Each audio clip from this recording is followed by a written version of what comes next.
кај нас имаме огромен суфицит на неказнивост, а дефицит на одговорност. Ние не можеме до недоглед да му дозволуваме на собранието да продолжува со една пракса на уставна недисциплинираност.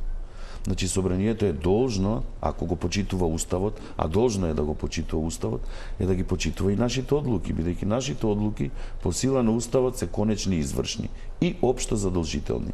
Доколку Уставниот суд хипотетички на наредната седница го стави и одлучи за овој предмет, ние ќе станеме како Уставен суд исти како доносителите на тие измени, затоа што штетите што ќе се предизвикаат од нашата одлука ќе бидат со уште понесогледливи последици. Ако Уставниот суд ги укине тие одредби или целиот закон, во тој случај со укинувачкиот ефект не се враќа во живот старото правно правило.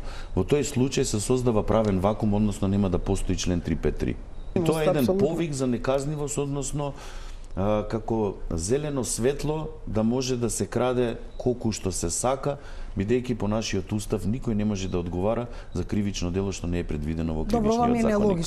Мој личен став е, доколку Уставниот суд во целост го поништи законот, ама целиот закон, значи тоа се измени и дополнување на кривичниот законник. Зашто го поништува? Бидејќи ние веќе изразивме сомнеш.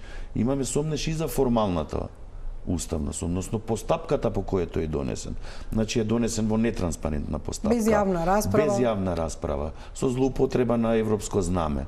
Значи тоа е формална уставност. Особено формалната уставност кога е во прашање. Најдовме и материјална неуставност, но особено кога се поништува цел закон, поради формална неуставност, тогаш по моето правно мислење се враќа во сила претходното правно правило. Зашто? Затоа што кога целиот закон го поништуваме, се поништува правниот основ со кој претходното правно правило било ставено вон сила.